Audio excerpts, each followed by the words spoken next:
So dito na tayo guys. Ito yung furnace namin ano. So binaklas ko yan. Dito. Ito yung sensor. Tapos ito yung igniter. So ililinisan ko lang muna. Linisan lang daw muna namin yung ano. Yung mismong sa sensor. Right? So balitaan ko kayo guys.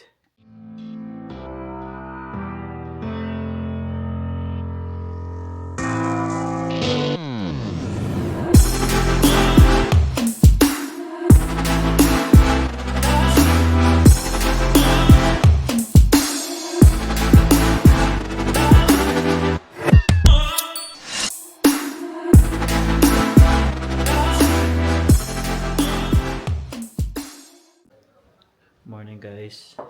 Ayan, so hindi tayo pumasok ngayon. Actually, papunta na ako ng work kanina. Pero bago pa mangyari 'yon, kagabi kasi parang sabi ko parang hindi umaandar yung furnace namin. Pero nung dumating naman kami kagabi, umandar naman siya. Pero nung mga bandang 8 na, yun na parang sabi ko parang may problema. Habang kahit isiniset ko siya sa 22, hindi siya talaga umaandar. Baga parang ang nangyayari, umaandar lang yung furnace pero walang bumubugang init. Pero pag nag-fan naman ako, working naman yung fan dun sa baba, tsaka dito sa mga vent namin. So, ang ginawa ko, tumawag ako dun sa kaibigan kong marunong sa mga ganito. Yun, shoutout sa iyo Mark. Tapos, ayan, kanina binaklas ko yung ganito. Dalawa to eh. Tinuruan niya ako kasi ginagawa daw nila to. Kasi nasa maintenance siya. So, sana nga, ito lang yung problema. Ganito. Pero sabi niya, pagka bumili ako ng bago, wag ko raw hahawakan tong ganito. Tsaka iingatan ko. So, let's see guys, no, kung magagawa natin siya. Kasi, napaka-importante ng furnace dito guys. I mean, ng heater. Kasi pagka hindi, baka magputukan nga daw yung mga tubo dito sa bahay. Kaya, ayun, minabuti ko munang umabsent kasi nga emergency to. Kasi kaysa mamaya nagka-problema kami, mas malaking gastos yung gagawin namin. Ayan, so, bali, yan, sasabay ko na lang din si Emma ngayon. Kasi papasok na rin siya. Tara, let's go. Sobrang lamig pa naman ngayon guys, no? Hindi na rin nag-daycare si Zion. Oo, actually guys, papunta na talaga kami ng daycare ni Zion kanina. Tapos nung tumawag ako kay Mark, sabi niya, importante yan pre. Kasi baka magka-problema yung mga ano nyo. Kaya minabuti ko nang umabsent muna. Bumalik ulit kami, umikot na lang ulit ako. Tapos yun nga, saka binaklas ko nga itong mga tinuro niya sa akin. Ayan guys, grabe, hingan. Yung likod namin hindi pa nalilinis yan. Hopefully maglinis na ang snow removal company, oh. Grabe pa rin yung snow. Tambak-tambak. Huy. At puti-puti. Snow, yan din yung mga salamin nila.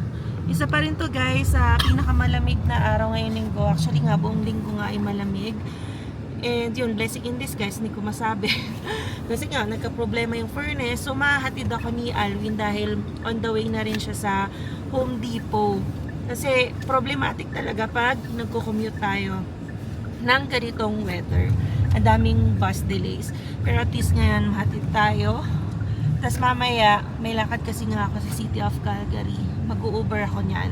Yan, hindi na ako makikipagsapalaran mag-bus. Yan, kasi sobrang lamig talaga. So, titibay din talaga yung mga nagwo-walk ng dogs, no? Yan, kahit ganito ang weather, minus 24 guys. Yan, marami pa rin nagwo-walk ng dogs dito sa Canada. Yan. Ito guys, so kita nyo, umaaraw na. Yan, maaraw na dito sa Calgary. Hopefully makatulong sa pagiging better ng weather. Pero sabi nila, di ba, pag Oh, may araw daw, mas lalo lumalamig. sabi nila nakaka-trap. Pero sa akin, pag nakatayo nga ako sa bus stop, di ba? pupunta talaga ako sa may araw kasi iba yung lamig ng hangin, tas iba yung syempre yung sikat ng araw na nakaka-warm siya. So ano na lang siguro, depende sa experience ninyo. Yan. Yan, may mga bata dito na tumatawid. Yan. So super puti pa ng aming kalsada. Eh, kasi nga kahapon ko na pala yung vlog namin. Yun, Wednesday yun. Nag-snow na naman. So ito ang biyahe natin ngayon pa work. Tsaka po humaba yung time ko. Parang 27 minutes ngayon yung biyahe namin na dati 18 minutes lang. So parang ang daming nag-slow down siguro na cars. Yan. And yon, balik tayo sa usapang furnace, no. Yun talaga yung kapag ikaw yung may control o ikaw yung homeowner na nga, problema mo talaga yung mga sira sa furnace. Unlike kapag renter ka, message mo lang yung landlord, bahala na sila makipag-deal dyan, kung kailangan palitan, kung kailangan ayusin, kung kailangan magpadala ng tao, yan sila yung nag-aasikaso nun. So kami ngayon, since yan, may naging problema, hindi pa talaga namin alam yung gagawin, nangangapa kami, but we are grateful, no. Nag-message na rin ako sa iba. Yun nga lang, may hindi pa nagre-reply kasi ang aga ko rin nag-message, pero grateful tayo sa friend natin, yan, bro Mark Lopena, all the way sa Philippines, kasi currently nakabakasyon sila, 'di ba? Pero dito may experience na rin talaga siya sa pag-aayos ng furnace, kaya kasi siya, eh. oo, tingnan niya yung kayang i-troubleshoot within our capacity. So may mga bagay-bagay din na hindi namin pwede galawin. Yan. Sabi niya rin kasi, try daw muna namin i-troubleshoot nga kaysa tumawag agad kami na. Oo. Kasi napakamahal daw na. Yes. Eh kasi siya, may experience talaga siya, marunong talaga siya. Oo. Kaya pinapaklas niya sa akin to. Ginaid niya kami. Yun nga, kung mapapansin niya, dito sa inyo pala, ito, medyo itim na. Yung pinaka ano ba igniter to? niya, sabi niya. So mga kailangan palitan na to, buti na lang, yun nga, sakto mag-open na yung Home Depot. Yeah. Yan, sa pagkahatid sa akin, kaya sabay-sabay na lang.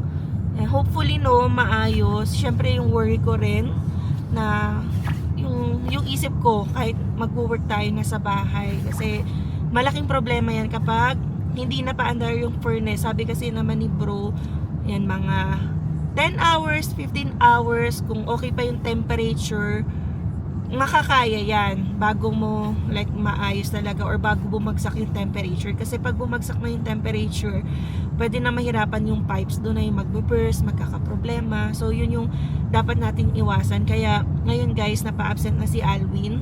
Yan, kasi kailangan talaga yun. Mahirap ipagpaliban kasi ito. Kung halimbawa, papasok ko, uwi ko, alas 6 pa. Baka ano na nangyari sa bahay. Baka magka-problema na yung bahay kasi bumababa yung temperature namin, eh. Okay na yung absent na isang araw. Hopefully isang araw lang talaga, hindi na mag-extend bukas, no. Yan, kaysa magbayad tayo ng libo-libo sa problem sa furnace. Yan. Update namin kayo guys. Update niya pala kayo kasi ako ay papasok na. Alright? Bali guys, ay pumunta tayo ng Home Depot. So wala pala silang binibentang mga parts na ganyan sa furnace, no. So pinakita ko doon, and sabi nga wala. And good thing meron na tayong nakausap doon na Pilipina, and siya nag-suggest dito sa Lamiteria na to. Yeah, so ano lang to guys, dito malapit din sa 42nd Avenue. So yun nga lang, ito lang yung nabili natin.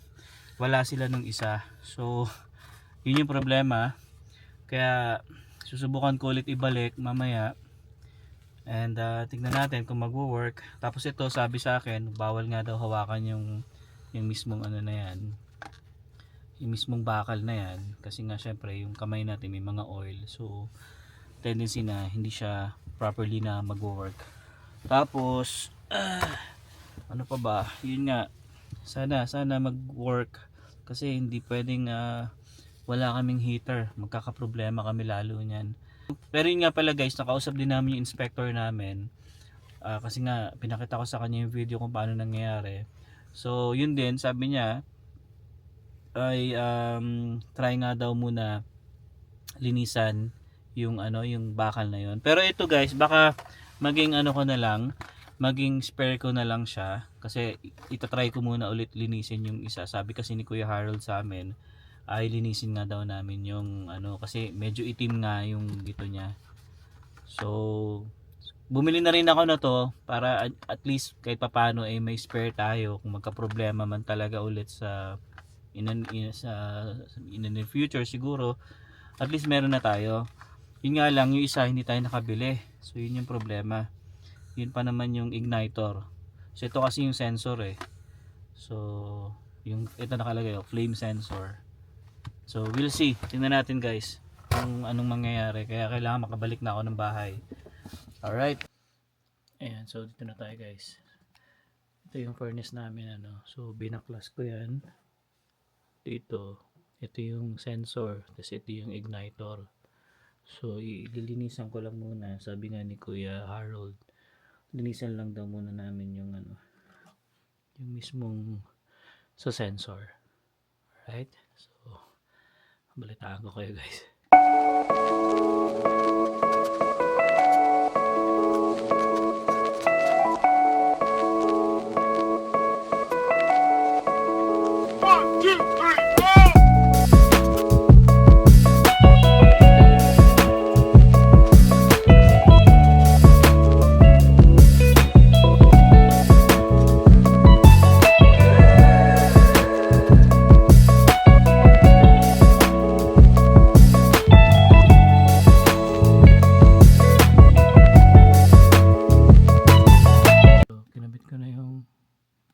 Sensor, ayan. So nilagay ko na rin yung wire. Then next naman yung ito yung next. Kaso nga guys, ito wala akong nakitang ano pamalit. So pero ito isa kasi nilinisan ko muna, hindi ko muna ginamit yung bago para mali natin no, doon sa paglinis maging okay siya. So spare na lang natin to. So ito ang dapat gumana kasi ito yung igniter niya.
So, nakabit ko na. Sobrang hirap lang. So, okay naman. Ito lang naman yung tinanggal natin dalawang yan. So, kinabit ko na rin to. Tsaka ito. So, try ko na i-on ngayon. Pero hindi ko pa i-cover kasi kailangan makita ko to kung working So, on natin to.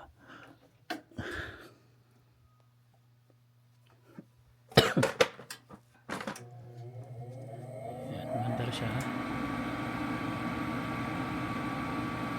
Ayun, umilaw yung umorange siya.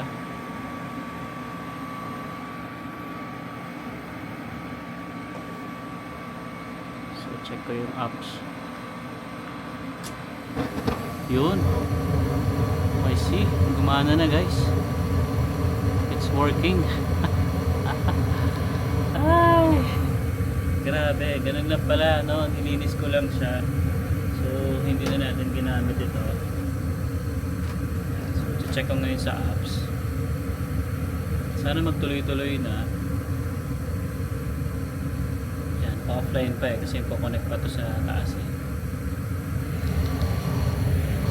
So, kumana na siya. Kaya po yun akong nakikita. Tsaka yung under niya iba na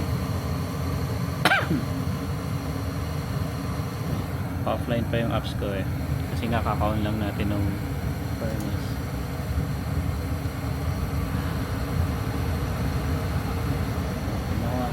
diba?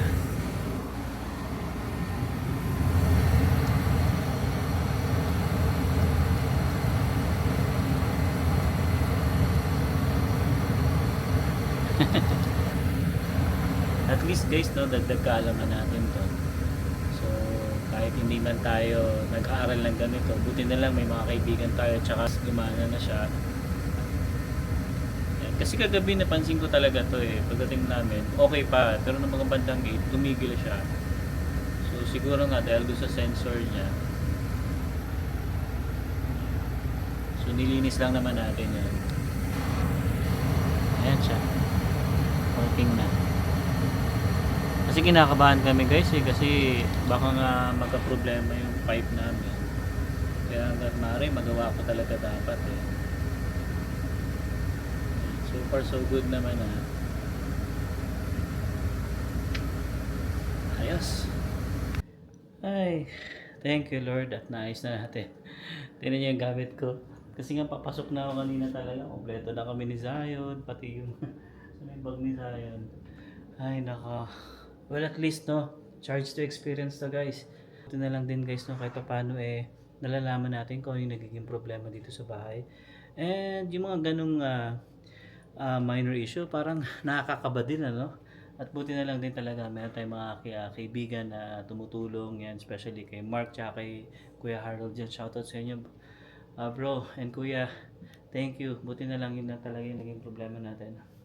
Alright, so yeah, so gagawin namin ngayon ni Zion, syempre.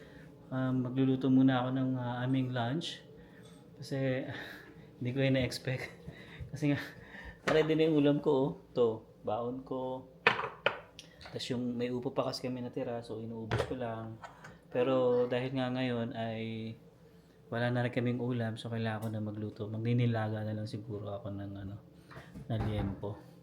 Alright, so yun guys, no, magluluto ko lang muna si Zion ng ng sabaw, di ba?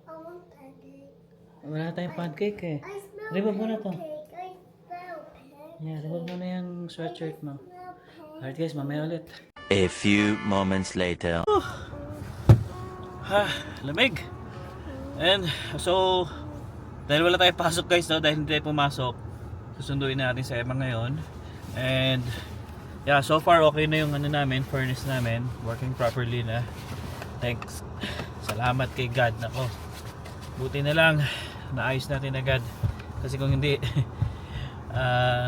tatawag tayo ng gagawa ng ganyan, and sabi ni Kuya Harold at saka ni Mark ay mahal daw magpagawa ng ganyan. Tsaka yun, sobrang thank you talaga kami kasi may mga kakilala tayong mga marunong sa ganito. Alright, so yun, sunduin lang muna natin sa Emma guys, then mamaya kwentuhan ulit tayo.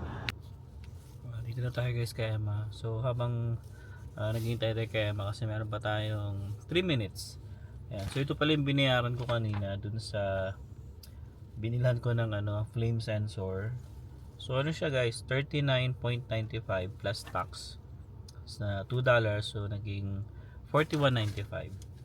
Ayan. So bali binili ko na rin siya guys kasi nga para reserva na rin in case na magka problema, kasi parang bakit siya naggagano, di ba, na parang nagloloko. So bumili na ako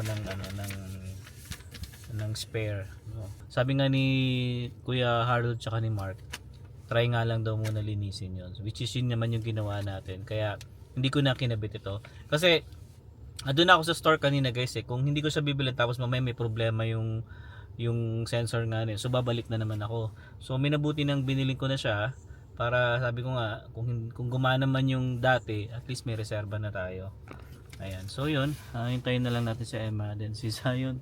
Ito na pala si Emma, nakatulog na si Zion. Ayan, balot na balot oh. Ay, taas ng yelo oh, tingnan mo. Ayaw nga pala oh, ayun guys oh. Ang mga bundok dito yellow. Ayan oh, dun. Hanggang dun pa. Ayan. Yan guys, at least nasundo na tayo, hindi na naman tayo magko-commit ngayon. So, may lakad lang kami, yan siguro sa The Brick, kasi Okay. maaga naman tayo lalabas ngayon dahil maagang nasundo at walang pasok si Alwin, or hindi nakapasok, no? But yeah, gratefully naayos ang ating problema. Grabe din yung isip ko, pino-follow up ko yun kasi syempre malaking problema yon. Yan kung nagkataon at hindi naayos. But, so thank you again Bro Mark, and then kay Kuya Harold, yung inspector namin sa bahay, sa pag-help and pag-guide kung ano yung dapat namin gawin. So yun nga pala guys, no, i-promote ko na rin yung website ni Kuya Harold. Ayan, sinad niya sa akin kanina. Yan, kapag kailangan nyo ng inspector, Ayan, marirecommend namin yan. andyan yung number niya. Diba, parang hindi siya pang inspect lang, pati yung mga after questions namin sa bahay, pwede namin siyang takbuhan. Ayan, sabi niya naman kasi, itry nyo muna to, bago kami, yun nga, yung parang referral na, yung kailangan na ng mga tauhan na pupunta, at least na-guide niya muna kami sa troubleshooting. Tsaka sabi niya na rin sa akin kanina, yun nga, pagdating daw sa kanya, anytime daw tawagan lang namin siya, walang problema at walang cost yun guys na babayaran kami sa kanya. Sabi pa nga niya, kaysa kumuha agad kayo ng ibang ano niyan, magbabayad kayo ng $3 to $500 sabi Oh, niya. grabe.